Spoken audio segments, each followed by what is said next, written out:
So in this chapter, we will come to know about some events of life of a boy named Dick Whittington. So let's start. Long, long time ago, there lived a poor boy called Dick Whittington. He had no mother or father and often nothing to eat. बहुत time पहले एक लड़का जिसका नाम Dick विटिंगटन था, उसका ना तो कोई मदर थी और ना ही फादर, ठीक है, और ज़्यादातर वो बिना खाए ही रहता था. One day he heard of a great city of London, where said everyone, even the streets were paved with gold. Dick decided to go to London to seek his fortune. और लोगों ने उसको क्या बोला, बहुत से लोगों से उसको पता चला कि जो लंदन है उसकी सिटीज़ में, ठीक है, वहाँ पर गलियों में ही गोल्ड पड़ा रहता है. All the streets were paved with gold, ठीक है. पेव्ड विद गोल्ड का मतलब उसकी जो गलियाँ हैं भरी रहती हैं गोल्ड से. तो डिक ने डिसाइड किया कि वो कहाँ जाएगा, लंदन जाएगा अपना फ्यूचर आजमाने. London was a big and busy city full of people, both rich and poor.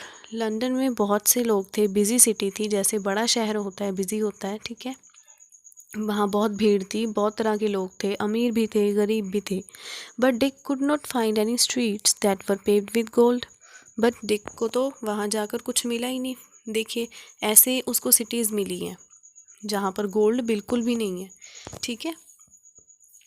Tired, cold and hungry, he fell asleep on the steps of a great house. देखो, जैसे कि एक पिक्चर में show हो रहा है ना, वो ग्रेट हाउस एक बहुत से बड़े घर के सामने ही वहाँ फुटपाथ पर ही सो जाता है भूखा. This house belong to Mr Fitzwarren, a rich merchant. इस पिक्चर में आपको एक ये कोट पैंट में दिखाई दे रहा है ना मैन, वो है मिस्टर फिट्जफॉरन, रिच मर्चेंट, बहुत ही अमीर businessman. Who was also a good and generous man. वो बहुत काइंड भी था, ठीक है, जेनरस का मतलब बहुत दयालु भी था. Who are you. उसने डिक को पूछा कि तुम कौन हो. Where have you come from, he asked Dick. उसने पूछा कि तुम कहाँ से आए हो. He took Dick into his house and gave him work as a scullery boy. वो उसको अपने घर में ले गया और उसको अपने कुक से भी मिलवाया और उसने उसको क्या काम दिया, स्कलरी बॉय, मतलब कि जो बर्तन वगैरह धोने की जो जगह होती है उसको स्कलरी बोलते हैं, ठीक है. स्कलरी बॉय मतलब बर्तन धोने वाला बॉय. उसने उसको ये वाला वर्क दे दिया. Dick had a little room of his own where he could have been very happy if it had not been for the rats. Dick को एक छोटा सा कमरा भी दिया गया, बट उसमें वो बहुत खुश रहता अगर वहाँ पर रैट्स नहीं होते, ठीक है. रैट्स उसको सोने ही नहीं देते थे जब वो सोता था. एज ही ले on his bed at night he would not let him sleep, ठीक है. वो चूहे उसको सोने ही नहीं देते थे. One day Dick earned a penny for shining the shoes of a gentleman and with it he bought a cat. उसने एक दिन क्या किया, एक जेंटलमैन, एक मैन के उसने शूज़ पॉलिश किए, ठीक है, और उसको जो पैसे मिले उसने कैट परचेज़ की, ठीक है. After that Dick's life became easier. The cat frightened away all the rats and Dick would sleep in peace at night. तो वो जो कैट थी, इस मर्चेंट ने उसको कैट दी थी, तो डिक को कैट से बहुत ज़्यादा सुकून मिला क्योंकि कैट जो है वो चूहों को डरा के भगा देती थी, ठीक है.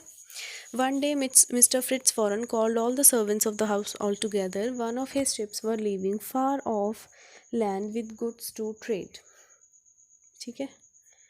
तो एक दिन क्या हुआ, मिस्टर फिट्जवॉरन ने क्या किया, अपने सारे सर्वेंट्स को बुलाया और उनसे बोला कि मैं बहुत दूर जा रहा हूँ अपने सामान को ख़रीदने, बेचने, ठीक है, ट्रेड करने जा रहा हूँ. Mr. Fitzwarren asked his servants, you can send something of your own in the ship if you want, something which can perhaps be traded for a bit of gold or money. उसने अपने servants को एक offer दी कि तुम भी अपना कुछ सामान मेरे लिए रख सकते हो जो कि मैं बेच सकता हूँ वहाँ पर जाके, ठीक है. आपको कुछ मनी भी मिलेगा फिर. Dick had only his cat to send which he did with the sad heart. Dick के पास वेरी सैडली कुछ भी नहीं था बेचने के लिए, बट उसने अपनी कैट ही दी, ठीक है. वो अपनी कैट ही दे पाया बिकॉज उसके पास अपना सिर्फ एक कैट ही थी. Dick continue to work as a scullery boy for Mr Fitzwarren who has very kind to him. So was everyone else except the cook who made Dick's life so miserable. जो cook था वहाँ पर, उसने उसकी life बहुत ही miserable बना दी क्योंकि वो उससे बहुत ज़्यादा काम करवाता था। ठीक है। One day Dick decided to run away. He had reached almost the end of the city when he heard the bow bells ring out. ये जो बेल दिख रही है ना साइन के नीचे गेट के ऊपर, तो ये वाली बेल्स जो हैं वो रिंग हुई जब वो घर से भाग गया। ठीक है, उस कुक के टॉर्चर को सहन ना करते हुए वो घर से भाग गया। और रिंग्स ने क्या बोला? Turn again Whittington, thrice Lord Mayor of London, chimed the bells. Bells ने क्या भविष्यवाणी की? उन्होंने बोला कि तुम दोबारा वापस चले जाओ, thrice Lord Mayor of London, तुम तीसरे मेयर बनोगे लंदन के। ओके।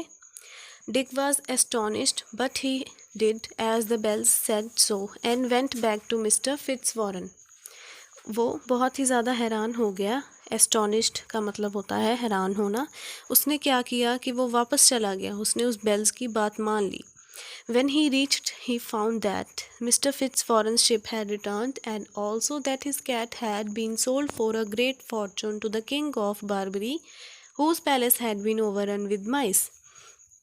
डिक ने क्या देखा कि जब वो घर गया मिस्टर फिट्जवॉरन के, जहाँ पर वो वर्क करता था एज ए स्कलरी बॉय, तो उसने वहाँ पर देखा कि वो जो कैट है उसकी वो बहुत ही ज़्यादा अच्छे प्राइस में बेची गई है। किसको बेच दी गई थी? एक किंग था बारबरी नाम के प्लेस का। ठीक है, उसका जो पैलेस था वो बहुत से चूहों से भरा रहता था। ठीक है, तो उस कैट ने उन चूहों को भी भगा दिया और उस किंग ऑफ बारबरी ने उस कैट को बहुत ही अच्छे दाम में ख़रीद लिया। ठीक है, so Dick had become a rich man. Dick बहुत ही ज़्यादा रिच बन गया। ठीक है, उसको मिस्टर फिट्जवॉरन ने बहुत ज़्यादा मनी दिया। He soon learned the business from Mr. Fitzwarren. उसने फिर क्या किया? मिस्टर फिट्जवॉरन का ही बिजनेस सीख लिया और उसकी डॉटर एलिस से मैरिज कर ली and in time became the lord of mayor of London. तो जैसे बेल्स ने बोला था लॉर्ड ऑफ मेयर, ठीक है, लॉर्ड मेयर ऑफ लंदन, वैसे ही वो क्या बन गया? लॉर्ड मेयर ऑफ लंदन बन गया 3 टाइम्स। ठीक है, just as the bells had said. अगर वो उन बेल्स की बात ना मानता, ठीक है, उसको ये ना ठीक लगता, वो ना जाता घर वापस, तो ना तो उसकी कैट बेची जाती, ठीक है, और ना ही उसको इतने सारे पैसे मिलते। ठीक है, तो वो यहाँ पर सीरियसली आके रिच बन गया लंदन में आकर। अगर वो पीछे गांव में रहता, अपने विलेज में रहता, तो शायद ऐसा ना हो पाता। लंदन में आया, ठीक है, उसने एज ए स्कलरी बॉय वर्क किया, उसकी कैट जो है वो सेल की गई, तभी तो उसको जाकर इतना सारा गोल्ड मिला, तभी वो लॉर्ड मेयर बना ना। ठीक है, सो ऐसे ही हमें एक ही जगह पर टिक कर नहीं रहना चाहिए, हमें मेहनत भी करनी चाहिए। ओके।